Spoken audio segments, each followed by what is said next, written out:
All right, thanks again, Deb. We're jumping into our second segment here on Butchered Sports. We're going to talk a little bit about sports today. We had your music, which was fantastic. Thanks for blessing us with that. And, we just talked a little bit this morning about, or actually this afternoon, about the very fresh new move that just happened today. What do you think? Crazy. It is crazy. The West is dominant. Nobody's going to beat the Warriors still, but the West is dominant, man. Melo, Russ, PG-13 on the same squad. The starting five is great. The bench is horrible, but the starting five is awesome.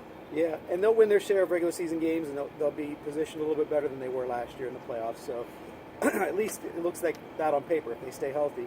The bench help is going to be critical, though, if they can maybe somehow solidify that. Yeah. So what do you think? I mean, the Warriors, obviously they are who they are. We can talk about them a little bit later, but Oklahoma City giving up Enes Kanter, and who was the second piece, and then the Chicago Bulls draft pick. Who was the second piece? Doug McDermott in a first-round pick, I believe, or a second-round pick via the Chicago Bulls. And is that too much to give up, or is that... Actually, it's funny to me because I feel like the Knicks lost the trade. Or maybe they did eventually win it because it just seems like that price is so low for Carmelo, thinking about who we think Carmelo is. Right. But I think we're coming to an age where we have to stop looking at Carmelo and saying, yes, he's a great scorer, but he got to play defense, man. And he's never been great defensively, but we all said that about KD until he had to do less work and he was able to focus on the defensive end. Right. Now he's got Westbrook that he could play with and take some of that pressure off scoring. Maybe rejuvenate a little bit there. I mean, he's still great. He's got some motivation too. I mean, I think that being disrespected in New York a little bit, and some of it is self-brought on himself a little bit, and then you've got the ESPN that is jumping on him with the 63, and Lonzo Ball was ranked higher than him. I mean, he never played a game. Hasn't played a game yet, other than the summer league game. So he's got a lot of motivation, and I always think if you motivate a professional athlete or a high-level athlete with things like that, that's a real motivation. Got to watch out because they're going to put it out there, I think they still going to need another year, though. Yeah. The Warriors had their struggles. People they tend to forget that streak because they still lost less games. That streak they went through where Kevin Durant wasn't playing, he was injured, was probably the best thing that could have happened. Yeah. Because Steph Curry remembered that he was Steph Curry. Right. And he was able to do what he do. And so now this year, that chemistry is there already. Yeah. They added great pieces, too. Yeah. They're going to be better. They are, and they had the luxury of having young guys locked up for long term, so they didn't have to worry about that. And I also think it helped Kevin Durant to be out and rested because he still has a little bit of a slighter frame than some of the other guys out there. He's a great player, but when you get into playoffs, it's more of a grind, and they bump and grind a little bit more. And he suffered from that, earlier at Oklahoma City, but he was so fresh in this playoff run that he really didn't tire out. Yeah, he really didn't even play either because of that injury. He didn't come back to the second playoff round or something like that? Yeah. So what do you think about the big trade between the Celtics and the Cavaliers? How do you analyze that one? I think the Celtics in general, I think people are overhyping them. Not because Kyrie isn't great. I think Kyrie is great, but we have to see it first. We have to see him lead a team. You know what I mean? But we have to also understand playing with LeBron takes away certain talents that you have. They lost a lot of pieces, man. Avery Bradley's gone. You know what I mean? Crowder's gone. Isaiah Thomas. But the thing with the Cavaliers, if Derrick Rose don't turn into Derrick Rose, who they have Jose Carter on? Yeah. They're hurting the point guard until Isaiah comes back. And Isaiah could come back after All-Star, and he might be good. Yeah. Or he could come back by the playoffs, and you still got that rust, that chemistry. Yeah. But playing with LeBron does make everything easier. I think, honestly, in the long term, the Celtics have it. Because you have Gordon Hayward. You have, what's the big guy that I can't stand? Al Horford, because I'm a Wizards fan.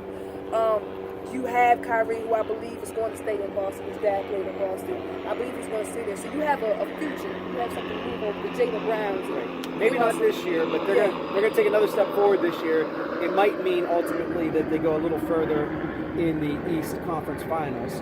Maybe anybody can win in the East now, though. Yeah. I mean, I'm not saying who that opponent might be. I mean, it could be the Cavaliers again. It might be somebody else.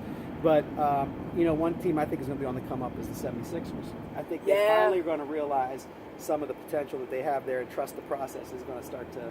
I'm excited for the Sixers. Yeah. I'm a big AI fan. That's who I grew up. I saw Michael post 96, post 95. So I saw the last 3 he went. Yeah. But coming into it, I like Kobe, but it was always AI, his style, how he played. I loved it. So I'm looking forward to the Philly being happy again. Yeah. I hate when franchises are. I love competition. Yeah.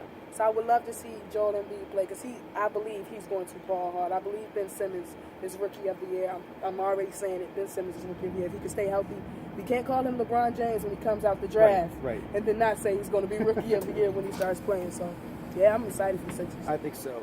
But that leaves our Wizards in a little bit of a precarious position. Oh, we're fine. Otto, play that contract, man. Otto just got to do the same thing Bill did. Yeah. Play up to your contract. Bill's going to be better. Otto's going to be better. Markeith's out 6 to 8 weeks with that hernia. But it's okay. If Kelly Oubre can show up this year, if our bench, I still can't get 48-5 out of my head from the playoffs. Yeah. I still can't get that out of my head. Yeah. Well, I hope that they can compete. They went on a really nice run from about the 17th game of the regular season last year on. Yeah. They played defense. They were inspired. It was exciting to watch them.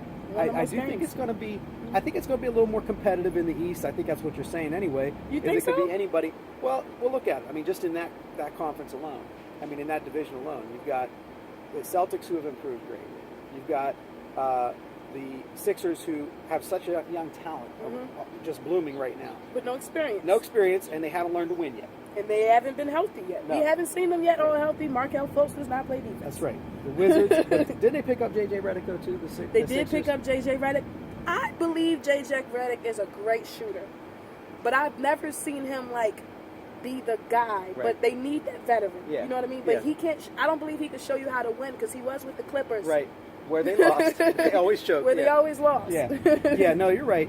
So, I mean, I don't think he's going to be, in and of himself, a difference maker. But he could be a presence that helps solidify them a little bit. And I think the Wizards will build on their successes from last year. Toronto and the Hawks, I don't know where they go from their kind of they seem like they took a step back. I feel like that too. Even with keeping Kyle Lowry, even with having DeRozan, I just don't see. And they still have Serge Ibaka. Or is Serge Ibaka still in Toronto? Yes. And the Hawks, Dennis Schroeder is your best player. Yeah, so I mean, it's not on the level of the West. I mean, within the competition within the East, they're starting to tighten up amongst each other. I mean, they're getting a little closer to the Cavaliers. They're getting a little closer to the number 2 spot, which maybe 2 or 3 years ago was either the Hawks or the Raptors. They ran away with the 2 spot. Now you're starting to see that tighten up a little bit more.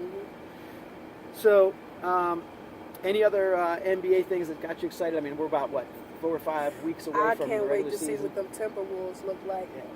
Yeah. That excites me. If he could play some defense, Lord knows he can't shuffle his feet, but if he could play some defense, I'm excited to see the West in general because I truly believe the Warriors are going to take it, but it's going to be competitive now. Yeah. I do believe it's going to be competitive, and I think the East people are sleeping on it. Yeah. I think the East, because everybody is just so dominantly saying it's going to be weak, that is going to bring out, if you're a competitor, it's going to bring out the competition. Of course. Well, one last thing about basketball before we close out this segment and go into something else. What do you think about the Kevin Durant stuff on Twitter?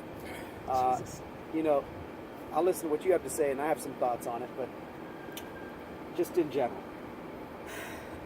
Now, he did say he does have separate accounts for his family and things like that.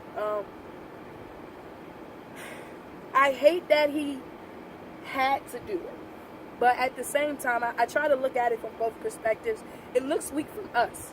Because we're like, well, why don't you just man up and say it? But we also are millionaires with the world on us who watch our every move. We could say anything we want and nobody would probably care. He could say the sky is purple and they're going to flip. You know what I mean? So I think for him, it was his way to say it without having to deal with not the consequences, because he didn't do anything wrong. If he says what he says, and he's dealing with consequences now. You know what I mean? Yeah. Now he has to deal with the consequences. But I feel like it was something he should have just said, because we all thought it was because of Russ, but it turns out it was because of Billy Donovan and the roster. Right. And when you think about that, it would have been easier on him, because we would have understood you lost James Harden, you lost Serge Ibaka, you lost all these people. Why would you want to stay? Just say that, and everybody would have understood. instead of kind of playing this shell game. Yeah. But, I think it's much ado about nothing. I mean, I think